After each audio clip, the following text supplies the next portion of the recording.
Bienvenue sur mon podcast. Mon nom est Catherine Solaris et ici je partage avec vous mes expériences personnelles. Contrairement à ma chaîne YouTube ou à mes livres et formations où je présente plutôt des notions et de la théorie. Donc si vous avez envie d'entendre des expériences vécues et des réflexions sur le domaine de l'ésotérisme, de la spiritualité et du développement personnel, vous êtes à la bonne place.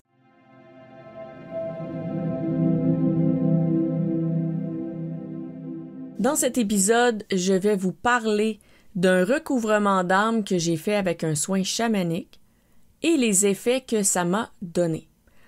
Donc, les soins chamaniques, il y a différentes façons de les faire. J'ai vu plusieurs méthodes, plusieurs, si on veut, disciplines. Il y a aussi différents soins qu'on peut faire, par exemple des dégagements de karma pour enlever des mauvaises énergies, que ces mauvaises énergies proviennent du passé, du présent et même apparemment qu'on peut aussi nettoyer le futur, donc on peut faire des soins à l'avance. Ça, je n'ai pas testé encore, donc ça va être à faire plus tard. Si j'ai des belles expériences avec ça, je vous en reparlerai dans un épisode de podcast. Alors, à part les soins de karma, bien sûr, il y a des soins sur la lignée familiale parce que le chamanisme parle beaucoup de la lignée et des ancêtres. Donc, on peut faire des soins là-dessus. Et il y a aussi une panoplie de soins que je ne nommerai pas. Il y a aussi des soins d'énergie.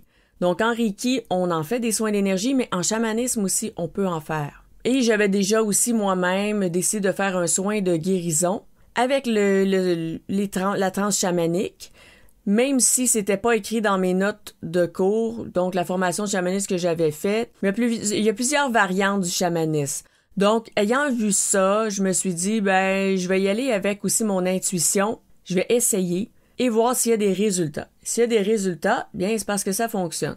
Et j'avais aussi fait un soin un peu, je vais dire de type exorcisme, juste pour qu'on comprenne que c'est par rapport à des esprits et par rapport à bannir de l'énergie négative.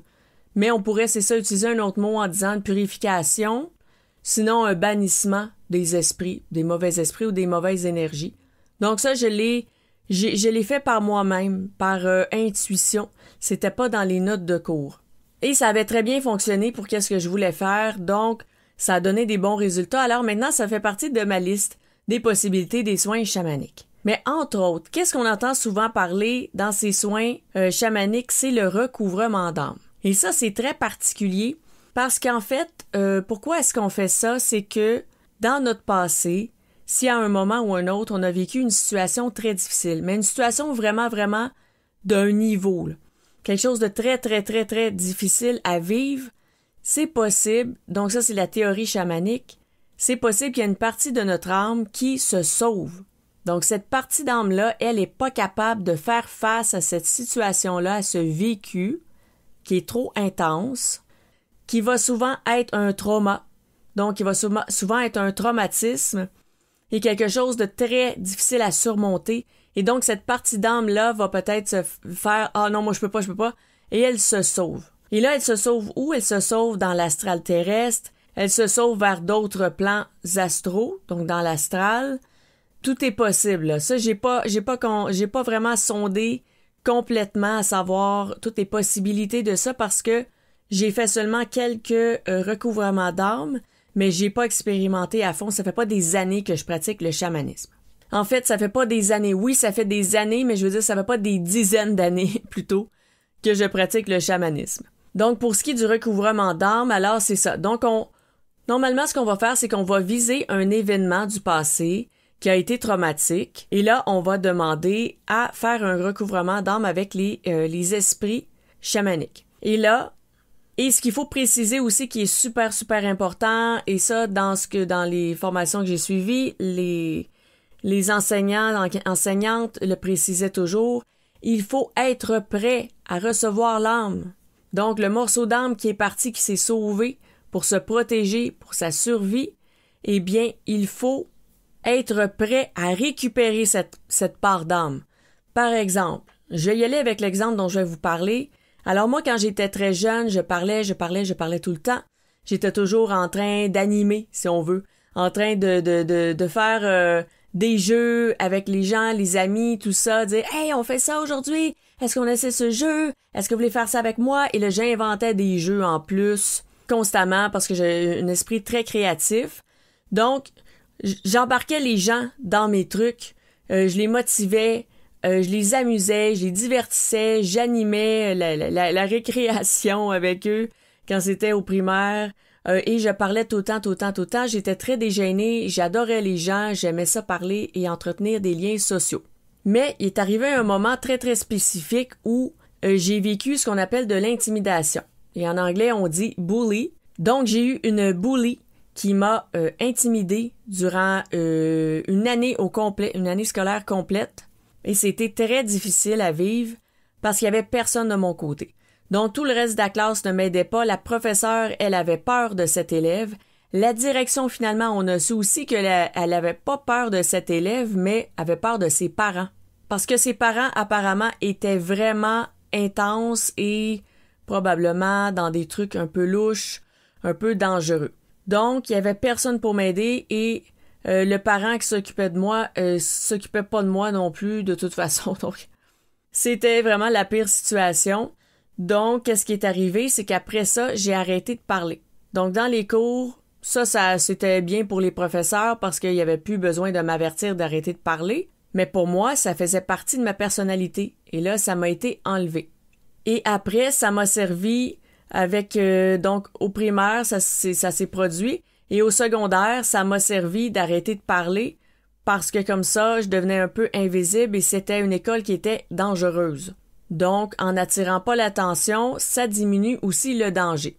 Parce qu'en fait, prendre sa place, parler, communiquer, aller de l'avant, c'est dangereux seulement quand il y a des gens toxiques, bien sûr. Parce qu'il n'y a pas de mal à ça.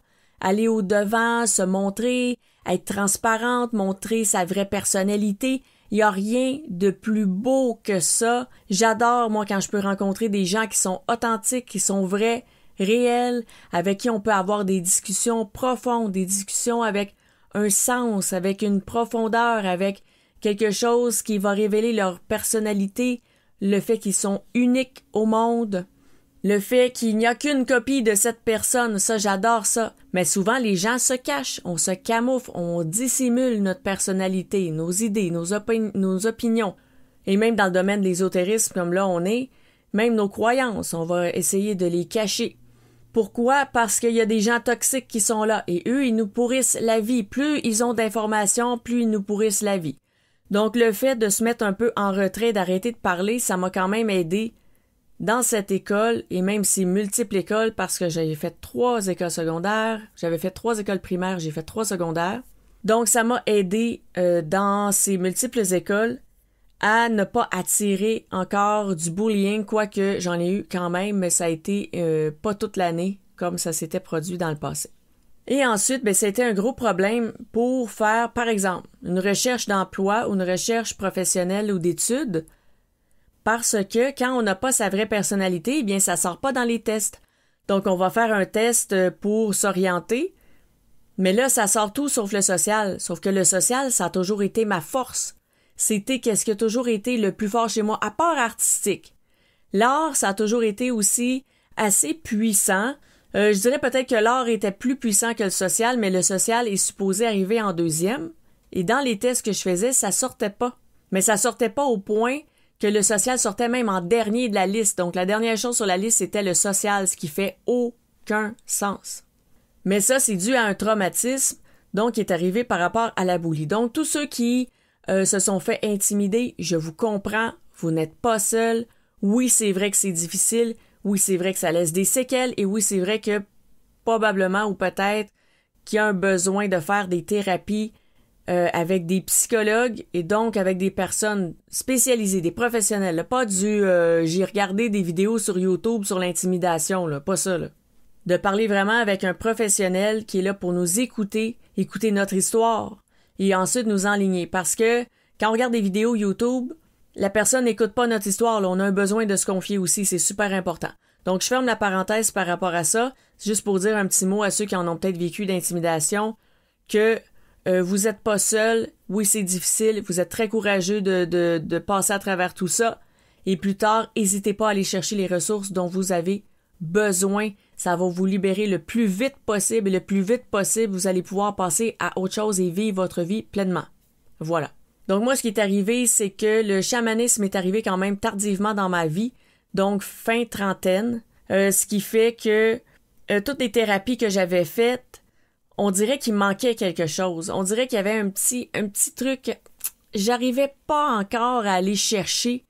Et là, c'est le chamanisme qui a complété on va dire, la séance de psychologie ou la thérapie. Le chamanisme est venu compléter cette thérapie. Et la thérapie, j'en ai fait durant très longtemps. Donc, pas des trucs qui s'éternisent. Parfois, c'était juste 4-5 rendez-vous. Parfois, c'était un peu plus que 10-12 rendez-vous. Après, on laisse une année passer, on réfléchit, on fait son travail personnel. Et l'année d'après ou l'année suivante, encore une autre thérapie avec un autre thérapeute aussi pour avoir une autre approche, une autre perspective. Et finalement, ça m'a libéré sur plein de points. Ça m'a fait du bien, ça m'a allégé. Mais il restait ce petit truc de gêne quand je parlais en public ou avec des gens. Il y avait quelque chose au niveau du social qui voulait pas revenir. Et quand j'ai fait les formations de chamanique, et là j'ai lu mais dans la formation on parlait de recouvrement d'âme. Là je me suis dit, ok, mais peut-être que c'est ça qui me manque.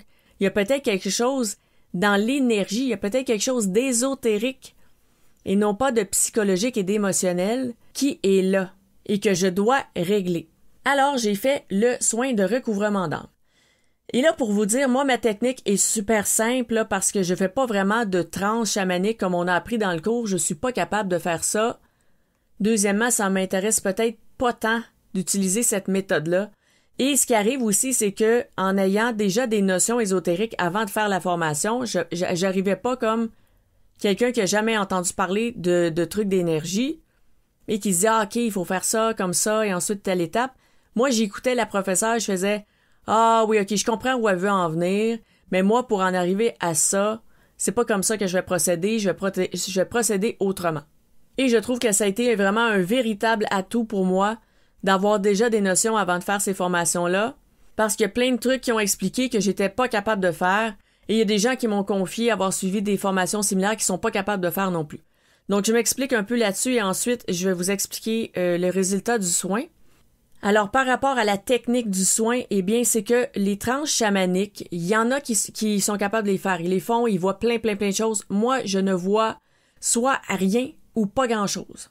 Quand je fais les soins chamaniques, ce que je fais, c'est un peu comme une transe avec un mantra. Donc, ce qui va arriver. Donc, ma méthode, en fait, c'est que je vais m'allonger dans mon lit. Donc, sur les couvertures, pas en dessous, parce que sinon, ça donne trop une impression de sommeil. Pour le cerveau, c'est possible que je m'endorme.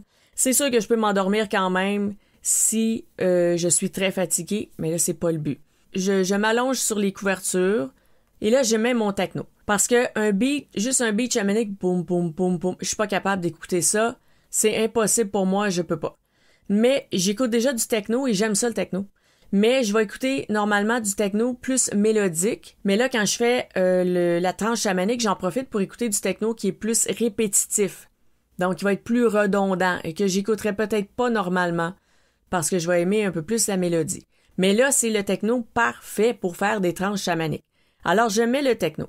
Et là, je commence à me concentrer. Et là, je fais appel, premièrement, à mes animaux totems. Donc, je fais appel à eux et je leur dis tout de suite, d'emblée, qu'est-ce que je veux faire comme soin. Donc, je fais l'appel et là, je demande, OK, je me prépare à faire un soin de recouvrement d'âme. Alors, je demande votre aide. Et là, je précise tous mes trucs. Ensuite, on doit faire appel aussi au maître de karma. Parce que le maître de karma, c'est une sorte d'intermédiaire qui vient intervenir dans le soin chamanique pour une bonne raison. C'est-à-dire que si vous avez du travail personnel que vous êtes venu faire sur Terre, il faut faire le travail. On peut pas utiliser la magie pour faire le travail parce que là, le travail ne sera pas fait. Et vous allez devoir, si on se fait au principe de réincarnation du moins, vous allez devoir vous réincarner pour refaire le travail. Donc, c'est une perte de temps totale. Alors, si le soin que vous demandez, c'est un soin qui va régler des trucs par magie au lieu que vous fassiez le travail que vous êtes supposé faire et que vous avez probablement même avant l'incarnation choisi de faire, eh bien, le maître de karma va soit intervenir pour moduler, atténuer ou sinon bloquer le soin parce que ça doit pas se faire. Mais peut-être qu'il va dire, ah oui, ça peut se faire, mais juste légèrement, ça va donner un coup de pouce parce que oui, ils ont le droit de nous aider, là, ça c'est clair. Là. mais ils peuvent pas faire le travail à notre place. Donc peut-être qu'il va juste moduler notre soin pour faire en sorte que ça va nous donner un coup de pouce quand même, mais ça va pas régler la situation parce qu'on doit absolument continuer de travailler dessus pour développer nos forces et grandir. Alors ensuite, c'est de faire appel aux esprits dont on va avoir besoin pour le soin. Donc dans ce cas-ci, les esprits de recouvrement d'âme. Alors c'est ça que j'ai fait. Donc j'ai fait toute cette petite procédure et ensuite, là, la seule chose que je fais, vraiment pour vous avouer, là, c'est comme un mantra. C'est que je répète ma demande. Je demande aux esprits. Là, je vais pas vous dire une vraie formule, mais c'est quelque chose qui ressemble à ça. Donc, je demande aux esprits chamaniques de recouvrement d'âme, d'aller chercher la partie d'âme, blabla. Là, si j'ai une description de la partie d'âme, je vais le faire, mais je vous avouerai que jusqu'ici, je n'ai pas donné de description. J'ai surtout laissé les esprits faire leur travail. Donc, qu'est-ce que eux, ou qu'est-ce que le maître de karma, ou qu'est-ce que mes animaux totems, eux, de l'autre côté, parce qu'ils sont beaucoup mieux placés que nous de l'autre côté pour voir ce qui est là-bas. Donc, qu'est-ce que eux, de leur point de vue, voient, quel besoin ils voient que j'ai, en priorité? Qu'est-ce qu'ils pensent, eux, que ce serait bon d'aller chercher comme âme, comme morceau d'âme qui s'est égaré? Parce que je fais confiance vraiment en leur sagesse et au fait, justement, que ce sont des esprits bien intentionnés, qui sont positifs. Du moins, moi, dans ma pratique, c'est comme ça que je fais et que je les vois. Je sais que parfois, on va dire que c'est peut-être neutre, parce que le chamanisme, il faut faire attention, hein, c'est pas toujours positif, là. Les approches, parfois, ça va être positif, parfois, ça va être un peu neutre, parfois, ça peut même être négatif, dans le sens qu'il y en a qui vont travailler avec des âmes du bas astral. C'est quelque chose que je ne fais pas. J'ai mes raisons, et au besoin, peut-être que je les expliquerai dans un autre épisode, mais j'ai de très grandes raisons diversifiées, très justifiées. J'ai beaucoup d'arguments là-dessus pour ne pas faire un travail avec les âmes du bas astral. Ceci dit, donc, je leur fais confiance qu'ils voient mieux que moi ce dont j'ai besoin. Alors, j'ai tout simplement demandé de faire un recouvrement d'âme, aller chercher l'âme dont j'ai besoin, faire le recouvrement, et je répète ça, et je répète ça, et je répète ça, et je répète ça, et ça dure environ une dizaine de minutes. Sinon peut-être 20 minutes. À constamment répéter ça et à visualiser que les esprits vont faire la recherche, vont aller chercher l'âme. Et là, qu'est-ce que j'ai vu? Bien, pour tout dire, je n'ai rien vu. Donc, je n'ai pas vu les esprits faire, je n'ai pas eu de vision, je n'ai pas eu de sensation, j'ai rien eu. J'étais juste en paix, j'ai fait le soin, le mantra, et ensuite le soin s'est terminé, et voilà, j'ai continué à vivre ma vie. Mais je vais vous revenir dans un autre épisode de podcast avec un soin chamanique que j'ai fait et que là, j'ai eu des visions. Et j'en ai eu même une solide vision. Parce que le recouvrement d'âme qu'ils ont fait m'a fait voir quelque chose que j'aurais jamais pu voir et jamais pu savoir autrement sans faire un soin chamanique. Donc ça, je vais vous le raconter dans un autre épisode de podcast. Je crois que ça va être intéressant. Ensuite, donc, qu'est-ce qui est arrivé? Eh bien, j'ai continué à vivre ma vie. Et là, j'ai fait, bon, je sais pas s'il y a eu un effet, ce soin-là, peut-être que ça a rien donné. Et là, je continue à vivre ma vie, les semaines passent. Et là, une journée, je m'en vais à l'épicerie, et puis j'arrive à la caisse, et puis là, la caissière me dit quelque chose, et là, je réponds, et là, elle répond à mon truc, et là, ça rebondit, là. Là, ça devient une partie de ping-pong, là. Répond, l'autre répond. Et là, on a vraiment une conversation, finalement. C'est pas juste, tel produit, tel truc, oui, ok. Et puis là, il y a un silence. Et puis il n'y a plus rien. On entend juste bip, bip, et les objets qui passent. Et le gars qui emballe, souvent c'est un gars. Mais souvent la personne qui emballe, sinon, qui met les trucs dans le sac et t'entends plus rien d'autre que ça. Non, là, c'était vraiment un qui parle, l'autre qui parle, et ainsi de suite. Et là, quand je suis sortie de l'épicerie, j'ai fait « Ah, mon Dieu! » J'ai eu une conversation avec la caissière, mais je faisais jamais ça. Parce que j'étais pris avec cette gêne sociale, ce blocage social que j'avais de plus être capable de parler, de m'exprimer, d'avoir une conversation avec un inconnu, parce que on s'entend qu'avoir une conversation avec une personne que je connais, oui, c'est sûr que j'ai toujours eu des belles conversations, et même des conversations élargies, là, parler de plein de sujets, d'y aller en profondeur, de même faire des blagues, et ça pendant des heures et des heures et des heures. Donc ça, avoir des conversations privées, il n'y en a pas de problème, il n'y en a jamais eu de problème. Mais c'était que quand ça arrivait dans le public, là, ça fonctionnait plus, là. Je pouvais pas avoir une conversation avec quelqu'un dans le public. Et là, ça s'est débloqué et je m'en suis rendu compte par après. Je m'en suis pas rendu compte sur le coup. C'est vraiment, j'ai fait, OK, attends, je viens d'avoir une conversation, qu'est-ce qui se passe? Et là, c'est resté comme ça. Et là, les semaines passent, et à un moment donné, il y a eu d'autres choses qui se sont produites. Et j'ai fait, mais voyons que j'ai une facilité comme ça à répondre aux gens. Je connais même pas la personne, commence à discuter avec, on a du plaisir, même on a ri, j'ai fait des blagues, on a ri, tout ça. La personne s'en va, gros sourire, bonne journée, tout ça super plaisant. Et là, je me dis, OK, mais il y a quelque chose qui s'est débloqué, là. C'est différent. Alors, qu'est-ce qui est arrivé? C'est que moi, en 2009, je voulais prendre des cours à l'École nationale de l'humour. Ça a toujours été mon rêve. Les humoristes ont toujours été mes idoles depuis l'enfance. Vraiment, vraiment des idoles. C'est sûr que j'ai déjà aimé des groupes de musique, tout ça, mais jamais comme les humoristes. Il y a toujours eu quelque chose de particulier par rapport à eux. Un petit quelque chose de spécial qui m'a toujours attiré et impressionné grandement, grandement. Depuis que je suis tout petite, et j'avoue aussi que regarder des trucs d'humour, ça me faisait du bien parce que la vie était quand même assez difficile. Donc, ça a été toujours quelque chose comme une sorte de baume, une sorte de quelque chose qui vient un peu te sauver. Alors, j'ai toujours admiré ces gens-là. Et j'ai toujours voulu aller à l'École nationale de l'humour. Et en 2009, je voulais m'inscrire à temps plein, mais je ne l'ai pas fait parce que j'étais pas capable de parler devant le public.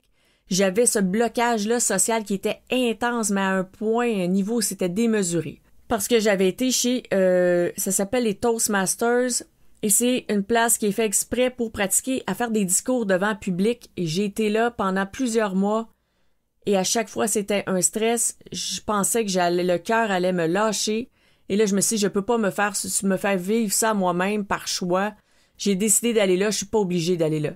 Et là je me sens mal physiquement à un niveau qui est démesuré, donc je n'irai plus. Alors j'ai arrêté d'y aller, mais je me suis dit, je peux faire une croix aussi sur l'École nationale de l'humour, ça fonctionnera pas. Alors le temps a passé, et puis c'est ça. Donc plus tard, j'ai fait le soin chamanique, et là j'ai senti, je l'ai vu dans ma vie de tous les jours que quelque chose avait changé. Et là, avec la pandémie, ce qui est arrivé, c'est que l'École nationale de l'humour a mis des cours en ligne. Donc au lieu de se déplacer à Montréal dans un endroit qui n'a pas de stationnement, parce qu'avant j'habitais en ville, donc c'était pas un problème, mais là, ça prend un stationnement, il y en a pas, c'est pas évident de se rendre là. Donc, j'avais pas envie d'y aller en personne. Mais là, ils ont mis les cours en ligne grâce à la pandémie. Enfin, la pandémie a servi à quelque chose de positif. Ça et le télétravail, je pourrais dire. Donc, je me suis dit, ben tiens, je vais m'inscrire. Allez, je peux m'inscrire, là, je suis à distance, je vais pouvoir faire les cours. Alors, je me suis inscrite et ça a super bien été. Et là, on s'entend que faire un discours devant le public, que ce soit public, que ce soit au travail, que ce soit n'importe où, quand on amène un sujet, oui, il y a un stress, mais on a un sujet, c'est sérieux, on le présente, on fait de notre mieux, c'est pas si pire que ça, je vais dire ça.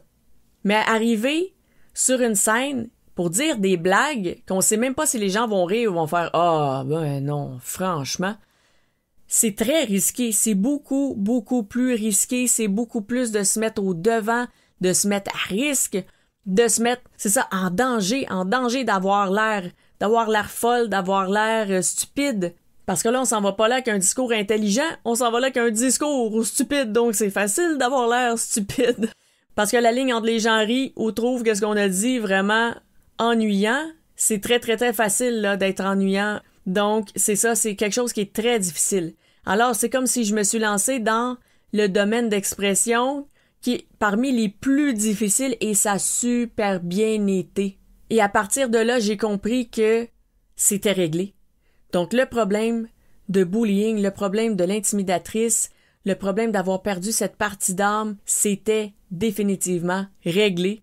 Et ça l'est encore. Donc, ça se maintient dans le temps, là, ça va bien. Et depuis ce temps-là aussi, c'est plus facile pour moi de faire mes vidéos YouTube, de faire mes podcasts. En fait, j'ai pu lancer le podcast aussi. Et j'ai d'autres sortes de projets, donc justement par rapport à l'humour aussi que j'ai fait des spectacles, j'ai toutes sortes de trucs artistiques aussi autres que je fais depuis ce temps-là parce que là, c'est débloqué et c'est ça mon essence, c'est ça ma vraie essence, c'est de communiquer, de parler, de divertir, de mettre des sourires sur les visages, même des rires si c'est possible. C'est ça ma vraie voix, mon vrai moi. Donc là, je l'ai retrouvé et j'en profite. Et j'en suis super heureuse, mais ça, c'est grâce à quoi? C'est grâce, premièrement, il faut le dire, à toutes les thérapies que j'ai fait à travers les années.